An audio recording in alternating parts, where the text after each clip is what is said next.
오늘 말씀은 전적 100% 하나님의 은혜다 라는 제목으로 말씀을 나누도록 하겠습니다. 우리 옆 사람들 축복하고 인사하실 때 전적 100% 하나님의 은혜입니다 이렇게 인사할까요? 시작! 전적 100% 하나님의 은혜. 전적 100% 하나님의 은혜인 줄 믿습니다. 네. 이 시간부터 여러분 아멘을 하지 말아 보세요. 아멘을 하지 마세요. 제가 아멘 하라고 할 때 하세요. 알겠죠? 네. 오늘 1절 말씀 보니까 주님께서 사방에 있는 모든 원수에게서 다윗 왕을 안전하게 지켜주셨으므로 왕은 이제 자기의 왕궁에서 살게 되었다. 다윗의 인생 가운데 드디어 평안의, 번영의, 안정의 시대가 찾아왔어요. 우리가 인생 살면서 한 번쯤은 이런 시기가 찾아옵니다. 고난이 하나님 계속 고난만 주시는 게 아니라 안정의 시대를, 그런 시기를 우리에게 주실 때가 있어요. 근데 위기는 여러분 그때 찾아오는 거예요. 그 사람의 진면목은 고난의 시기 때는 고난이 찾아오면 내가 살려고 하는 어떤 본능적인, 그 영적인 것도 본능적으로 하나님을 찾게 돼 있어요. 하나님 저 좀 살려주세요. 하나님 저 좀 도와주세요. 기도하게 됩니다. 그래서 여러분 결핍과 광야와 고난의 시기는 고난으로 찾아와요. 고난의 포장으로 우리에게 찾아왔지만 그 안에는 뭐예요? 하나님의 선물인 거죠. 고난의 때 우리가 하나님과 더 가까울 수 있다면 그것을 우리가 하나님의 징계다, 안 좋게 얘기할 수 없겠죠. 다윗에게 지금 안정기가 찾아왔어요. 우리 예전에 영락교회 한경진 목사님이 그런 말씀을 하셨어요. 그 후배 목사님들한테, 목사님 우리가 어떻게 하면 목회를 잘할 수 있겠습니까? 어떻게 하면 한국교회를 잘 이끌어 나갈 수 있겠습니까? 그러니까 병상에 누워 계신 그 한경진 목사님께서 여러분 예수님 잘 믿으십시오. 그리고 섰다 한 자는 넘어질까 조심하십시오. 라고 말씀하셨대요. 그러니까 내가 지금 인생 가운데, 나의 사역 가운데, 나의 모든 가정과 사회 문제 가운데 안정기를 살고 있을 때가 사람이 넘어지기가 너무 쉽다는 거예요. 돈이 많으면 여러분 가정에 더 충실할 것 같은데 돈이 너무 차고차 넘치면 그걸 가지고 어떻게 합니까? 교회에 막 헌신하고 하나님 나를 위해서 사시는 분들도 많지만 더 많은 사람들은 시선을 다른 곳으로 향할 때가 너무나 많죠. 돈이 많고 하나님 아무런 문제가 없으면 찬양 듣기보다는 가요 듣고 교회 오기보다는 굳이 교회 찾기보다는 세상을 누리게 되겠죠. 근데 여러분 오늘 1절 말씀 보니까 다윗의 삶 가운데 번영이 찾아왔고 안정이 찾아왔고 있을 그때에 세상에 시선을 돌렸던 것이 아니라 하나님 자체의 시선을 돌린 사람이었어요. 2절 말씀 가운데 하루는 왕이 예언자 나단에게 말하였다. 나는 백택목 왕궁에 사는데 하나님의 궤는 아직도 휘장 안에 있습니다. 이게 뭐예요? 나는 지금 최고급 원목으로 만든 이 으리으리한 왕궁에 살고 있는데 하나님의 임재를 상징하는 저 법궤는 아직도 너덜너덜한 저 장막 안에, 성막 안에 있는 게 말이 됩니까? 라고 얘기를 한 거예요. 그러니까 다윗이 너무나 훌륭하지 않습니까? 안정의 시기 가운데, 번영의 시기 가운데 자신의 어떤 영광을 위해서, 만족과 유익을 위해서 살기보다는 하나님 존재 자체를 생각했던, 정말 하나님의 그 1대1 관계를 생각했던 그 다윗. 그러니까 오늘 하나님께서 다윗에게, 다윗아, 너가 나를 위해서 집을 지으려고 하느냐? 아니야. 내가 너의 집을 지어줄 거야. 다윗아, 내가 너의 왕조를 사울과 같처럼 멸망시키는 그런 없어지는 왕조가 아니라 너의 왕조를 영원히 지켜줄 거야. 그리고 그 영원한 왕조는 곧 누구를 상징합니까? 예수 그리스도로 세워지는 그 영원한 왕조를 얘기하는 거예요. 엄청난 축복을 받았죠, 다윗이. 여러분, 하나님이 어떤 사람에게 하나님 예수 그리스도의 그 왕조를 시작하는 그런 축복을 받는지 오늘 본문 말씀이 말씀하고 있는 거예요. 제가 분명히 아멘 하지 말라고 하셨죠? 네, 아멘 하지 말랐습니다. 어떤 삶을 통해서 하나님께서 이런 위대하고 하나님 나라의 가장 축복된 복을 받습니까? 하나님 교회를 위해서, 하나님 성전을 위해서 헌신하는 사람들을 통해서 하나님께서 복을 주신다는 거예요. 여러분의 삶 가운데 말씀을 적용했을 때 내 삶 가운데 하나님의 복이 정말 임하기를 여러분 소원하신다면 교회를 위해서 헌신해야 되는 거예요. 내가 심은 대로 거두는 거예요. 내가 가난하다. 거기 끄떡끄떡 하면 안 돼요. 지금 내가 아멘하지 말라 했잖아요. 복을 받으려면 내가 하나님께 심으면 심은 대로 걷는 거예요. 여기까지. 이런 메시지가 여러분 보통 메시지입니다. 저도 어릴 때 많이 들었고요. 부흥회 시간에 일반적으로 듣던 내용이 이런 내용이었어요. 이런 내용의 설교를 어떤 설교라고 하냐면 율법주의적인 설교다라고 해요. 기복적인 설교다라고 하는 거예요. 오늘 이 말씀은 하나님이 이거 하지 말라고 지금 기록하고 있는 거예요. 그거 아니다. 그거 하지 마라. 1절 말씀 보니까 다윗이요, 너무나 훌륭한 사람이에요. 평안과 번영의 시기 가운데, 안정의 시기 가운데 모든 사람들이 세상 바라보고 나의 만족과 유익을 위해 살아가고 있을 그때에 하나님 존재 자체를 생각할 수 있는, 정말 하나님 보실 때 아름다운, 너무나 하나님의 마음을 시원케 해드리는 마음, 이제부터 아멘 해도 돼요? 그런 마음을 갖고 있는 사람이었어요. 근데 여러분, 이것 때문에 내가 너의 가문 가운데 예수 그리스도 그 왕조를 세우겠다, 하나님 나라, 그 영원 나라를 시작하겠다 라고 하면 그게 율법주의적이게 되는 거예요. 여러분, 오늘 하나님이 이것을 방지하기 위해서 여러분, 다윗도 우리랑 똑같은 인격을 가지고 있고요, 죄성을 갖고 있었습니다. 다윗이 지금 뭘 잘했기 때문에 하나님께서 축복을 주시는 게 결코 아니라는 거예요. 다윗의 흑역사는 아직 시작도 안 했어요.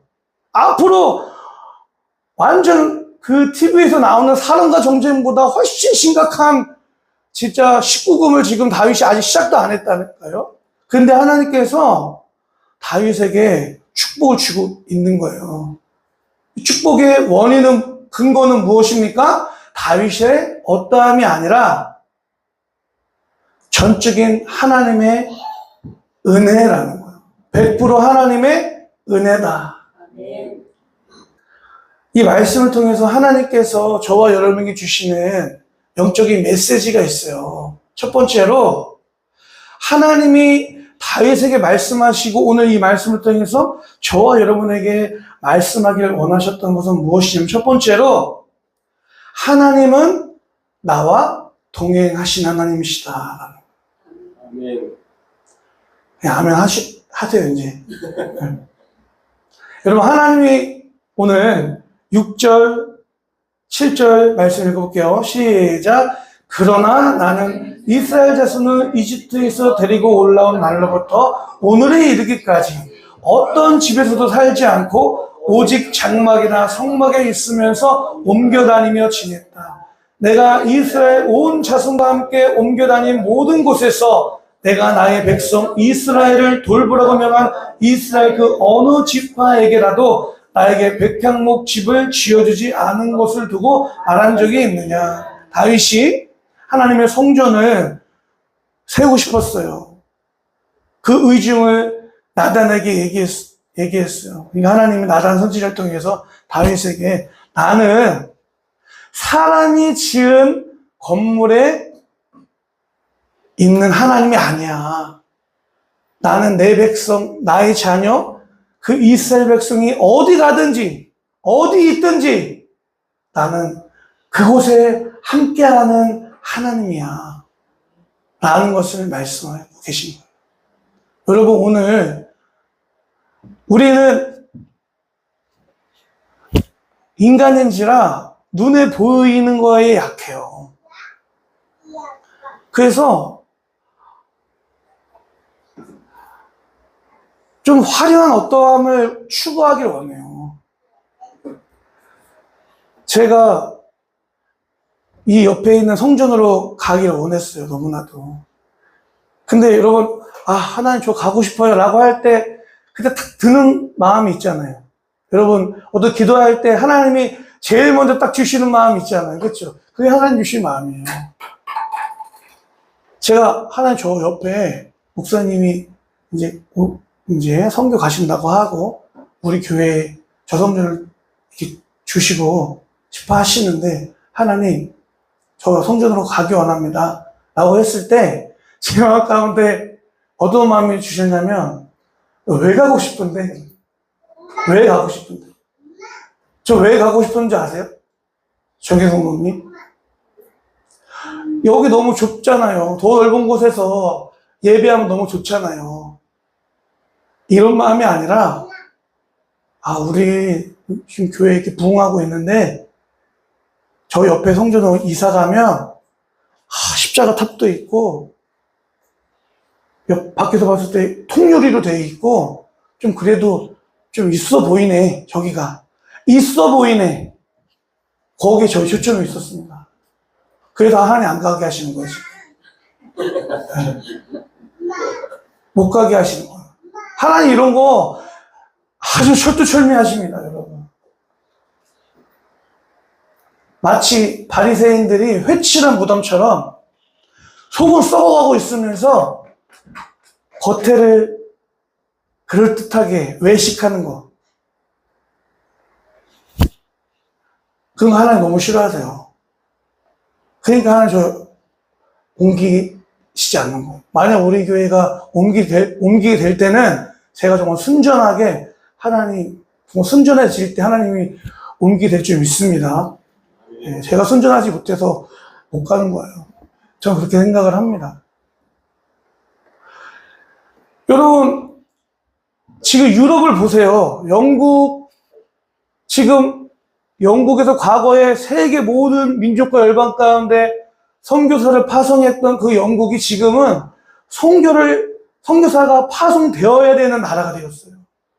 하나님의 교회가 과거에는 정말 하나님의 교회의 성전으로 예배당으로 쓰였던 그곳이 나이트, 술집으로 변하고 있습니다. 왜 그럴까요? 건물 자체에는 아무런 힘이 없어요, 여러분. 이 건물 자체에 아무런 힘이 없습니다. 이 건물이 교회가 아니라 여러분들 한 명 한 명이 하나님의 성전인 줄 믿습니다. 아멘. 그러니까 여러분, 성전은 내 마음이 성전이에요. 여러분들이 집에 계세요. 하나님 지금 여기 꼭 계신 거 아니에요. 집에 계세요. 나와 언제나 함께하고 계세요. 내가 가지 말아야 될 그런 뭐 장소가 있어요. 예를 들어서 내가 혹시 뭐 술집에 갔어요. 그곳에서 하나님이 함께 하십니다. 어디든지 하나님이 내 안에 함께 하세요. 하나님이 그거 지금 다윗에게 얘기하고 있는 거예요. 다윗아, 너가 나의 집을 세우려고 하느냐? 나는 이스라엘 백성과 언제나 그들의 삶 가운데, 삶의 중심 가운데 함께한, 동행하는 하나님이다.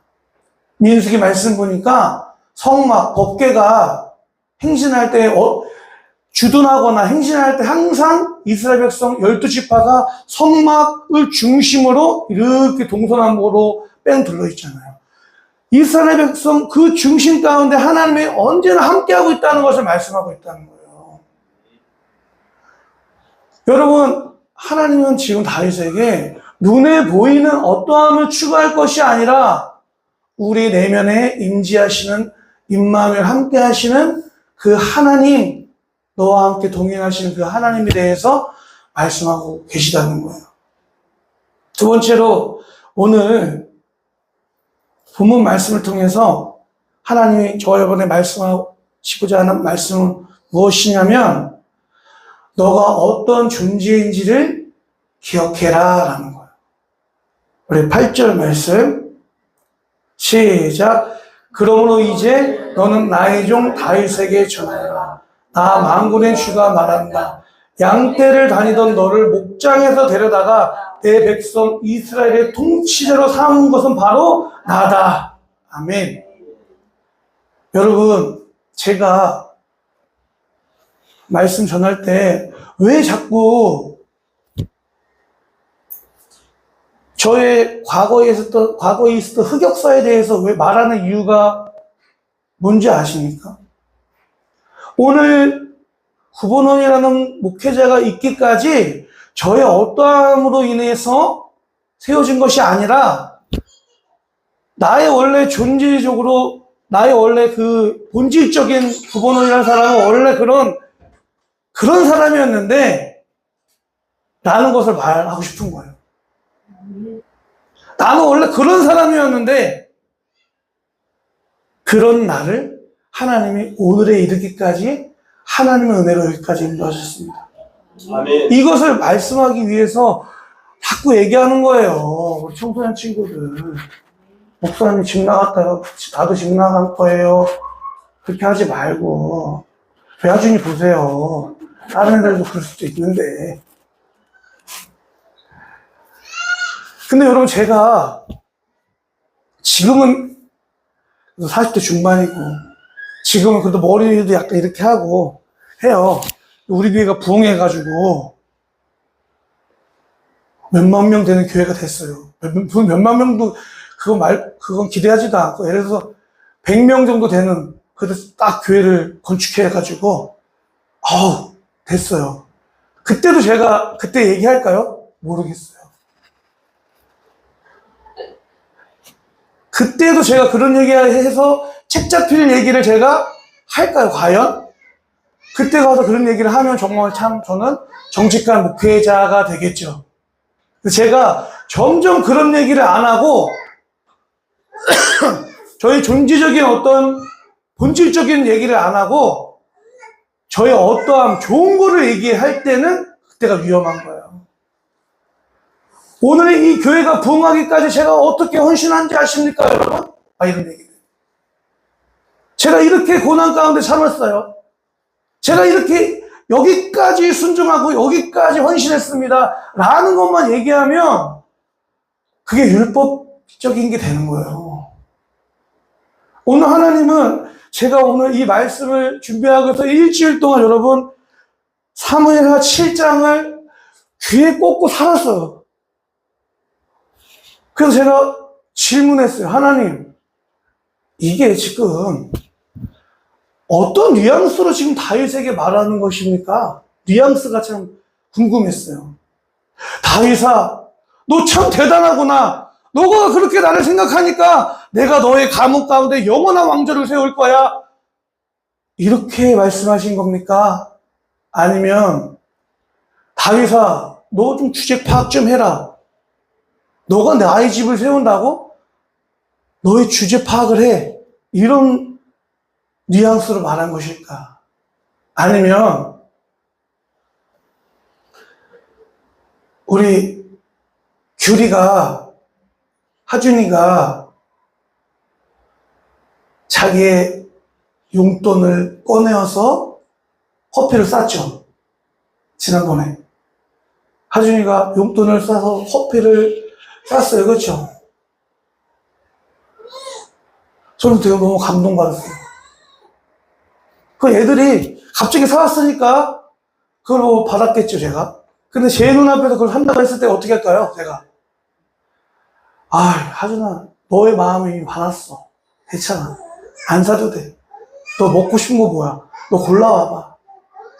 하나님이 이런 뉘앙스로 다윗에게 말한 것일까?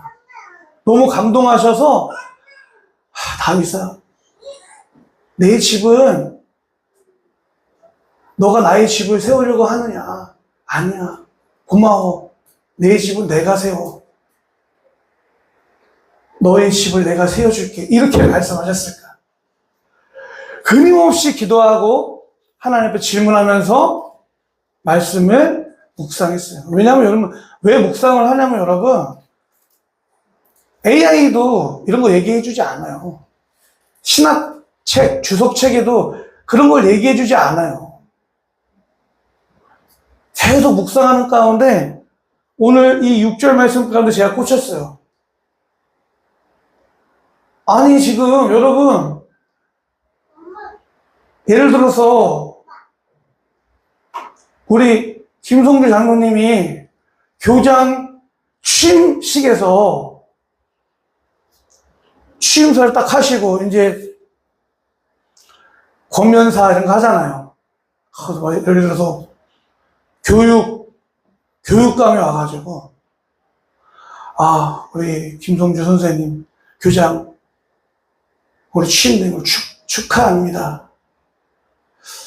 너무나 위대하시고 너무나 훌륭하신 우리 김성주 교장 선생님, 30년 전에 저 시골에서 농사 짓던 그때를 제가 기억하고 있습니다. 그럼 어떨까요? 그럼 완전 신뢰죠. 취임사에서 그러면 안 되잖아요. 신뢰예요. 어른들한테 제가 과거에 몇십 년 전에 그때를 기억하세요 라고 얘기하는 것도 엄청 신뢰입니다. 그렇죠? 근데 하나님이 지금 다윗에게 하나님의 집을 세우려고 하는 내 만족과 유익을 따라 사는 사람이 아니라 하나님의 그 성전을 건축하려고 하는 너무나 아름다운 마음을 갖고 있는 다윗에게 축복을 하시면서 양떼를 따라다니던 너를 목장에서 데려다가 내 백성 이스라엘의 통치자로 삼은 것은 바로 나다. 이건 여러분 왕의 취임식에 하나님이 이거는 어울리지 않는 말씀이에요. 다윗의 실체, 너가 어떤 존재였는지, 너의 본질이 어떤 것인지를 지금 얘기하는 게 어울리지 않는 흐름에 맞지 않는 말씀이라는 거예요. 근데 왜 이렇게 말씀하셨을까요? 이런 존재론적인 질문을 다윗에게 하지 않았다면 다윗도 그렇고 이 말씀을 읽는 우리 모두는 계속 아마 내가 성전을 건축했으니 나를 통해서 하나님의 예수 그리스도의 그 나라를 이루시는구나 라고 생각했을 거예요, 다윗이. 오늘 이 6절 말씀이 없었다면 말씀을 읽는 우리도 하나님의 성전을 건축하면 이런 엄청난 축복을 받는구나. 하나님의 축복을 율법적으로 내가 이것을 했으니 이것을 받는구나 라고 해석을 할 수 있는 거예요. 오늘 하나님은 그거 하지 말라는 거예요. 다윗의 존재, 다윗의 실체를 지금 얘기하면서 다윗아, 오늘의 너의 안정과 번영과 너의 왕권이 이렇게 견고히 세워질 수 있었던 것은 너가 처음 저 아버지로부터 사랑받지 못하고 형제로부터 왕따당하고 버림받고 모든 관계로부터 외면받고 있을 그때에 내가 너를 지명하여 불러서 내가 너를 왕으로 세운 거야. 즉 그때를 기억하게 하시면서 너의 너된 것은 내가 만든 거야. 나 하나님의 전적인 은혜다 라는 것을 지금 하나님이 다윗으로 하여금 다시 어떻게 하는 거예요? 상기시키는 거예요. 아멘. 여러분 오늘 우리 안에 하나님과의 관계 안에서 율법적인 어떤 그런 것들이 많아요. 우리 김민혁 국민이 금요일날 집에 갈 때 잠깐 저한테 오늘은 기도하는데 마음이 평안했어요 그러셨잖아요. 그래서 제가 물어보진 않았지만 왜 평안하지 않았지 그동안은? 라는 생각을 했어요. 우리 김민정 누님이 주일 몇 번 빠지시더니 그게 마음에 부담이 됐구나. 그쵸? 금요일에 자꾸 빠지고 금요일에 빠지시더니 이 일 때문에 나에게 하나님이 나를 징계하시면 어떡하지? 라는 마음이 생겼나? 그 마음 때문에 마음이 불편했나? 그랬어요? 혹시 그랬다면 그게 율법적인 거예요. 그게 율법적인 거예요. 우리 아내 얘기하지 말라 그랬는데 안 할 수가 없어요. 오늘 또 따끈따끈한 간증이 나와서 우리 사모님이 감자 까다가 여기 가시가 확 바뀌었어요. 그러면 율법적으로 뭐 잘못했나? 왜 하나님 성도들 먹으러 감자 가고 있는데 여기 가시가 바뀌었지? 뭘 잘못했나? 내가 뭐지? 이렇게 생각하는 게 율법적인 거예요. 하나님을 그런 치졸한 하나님으로 만들면 안 됩니다. 아니 생각해 보세요. 하나님의 전부와 같은 그 아들을 나를 위해서 십자가에서 아낌없이 내어주셔서 십자가에 달리셔서 예수님 죽이시고 나를 살리셨어요. 그 광대하신 그 하나님의 사랑인데 여러분 우리가 하나님의 사랑이 지금 실감이 되지 않아서 그렇지 어느 날 어느 시점에 성령께서 그 하나님의 사랑을 우리에게 가르쳐 주실 때 순복음적 표현으로 불 받았다고 하죠. 불 받으면 어떻게 되는 거예요? 감당이 안 되는 거예요. 감당 안 되니까 여러분 기도해도 은혜 하나님 쉽게 안 주시는 거예요. 감당 되겠습니까? 하나님의 사랑? 감당 되시겠어요? 영화 대사 같잖아요. 감당할 수 있겠나? 여러분, 감당이 안 되니까 하나님의 때에 하나님의 방법으로 조금씩 알려주시는 거예요. 스바냐 3장 17절 가운데 뭐예요? 너의 하나님 여호와가 너의 가운데 계시니 그는 구원을 베푸실 전능자시라. 그가 너로 인하여 기쁨을 이기지 못해 하시오. 지금 하나님이 우리 한 사람 한 사람 바라보시면서 기쁨을 이기지 못하실 정도로 우리를 사랑하시고 그게 바라보고 계신다는 거예요. 근데 여러분 우리 할아버지들이 면도 안 하고 손자들 보면은 어때요? 예뻐가지고 예뻐하면서 막 이렇게 하잖아요. 그럼 애가 막 따가워 죽는다고 하잖아요. 아니 그것도 따가워 죽는다고 애들이 막 울고 하는데 광대하신 뜨거운 저 태양보다도 뜨거우신 열정을 갖고 있는 자기 아들을 아끼지 아니하시고 우리 내어주신 하나님의 사랑으로 우리에게 아이고 하준아 일로 와라 막 이렇게 와요. 어떻게 될까요? 다 죽는 거예요. 그러니까 그가 너로 인하여 기쁨을 이기지 못하여 하시며 그 뜨거운 열정을 가지고 너를 잠잠히 사랑하시며 즐거이 부르며 기뻐하시느니라. 뜨거운 열정을 갖고 계시지만 잠잠히 바라보고 계신 하나님의 그 엄청나신 사랑으로 우리를 바라보고 계신데 여러분 우리가 율법적으로 내가 이거 하면 하나님이 축복 주시지. 그래서 잘 들으세요 여러분. 내가 하나님 앞에 순종하고 내가 하나님의 말씀대로 순종하잖아요. 그러면 하나님 복 주세요. 그거는 구약의 하나님의 축복의 원리예요. 근데 이거를 공식화하면 안 돼요. 아, 이거 했으니까 이거 주시지. 이것도 아니라는 거예요.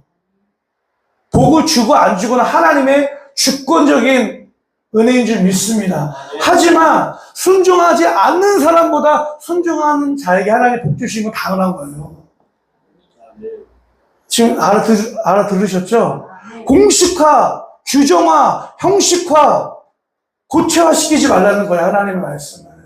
이거 하면 이거야. 이거 하면 이거야. 이거 하면 축복이야. 이거 안 하면 저주야, 징계야, 고난이야. 이건 아니라는 거예요. 오늘 하나님께서 다윗을 축복하시고 내가 우리 9절 말씀 읽어볼게요.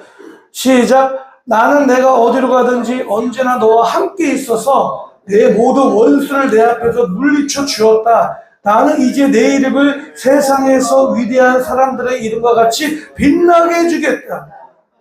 세상의 위대한 사람들의 이름같이 다윗 너를 빛나게 해줄 거야 말씀하셨는데, 여러분 다윗은 이 하나님의 위대한 언약과 축복 앞에 어떤 삶을 삽니까?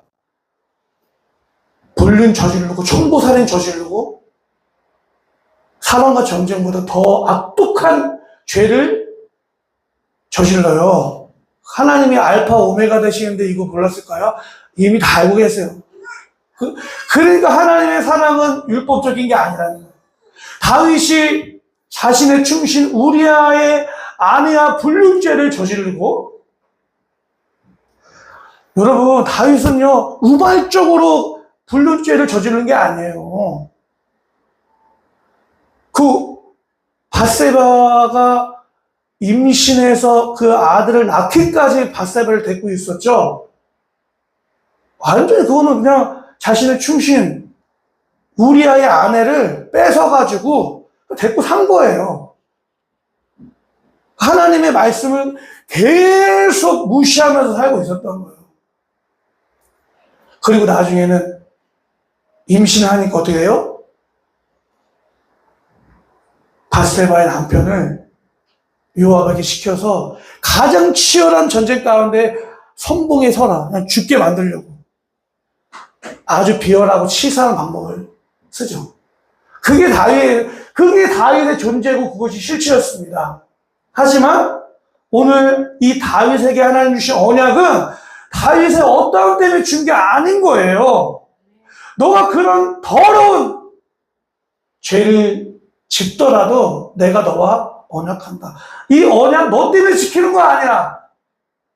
하나님 자신 때문에 지키시는 거예요. 다윗을 향한 하나님의 열심 때문에 하나님께서 그 언약을 지키시는 거예요. 여러분 오늘 이 말씀 여러분의 삶 가운데 그대로 적용하실 때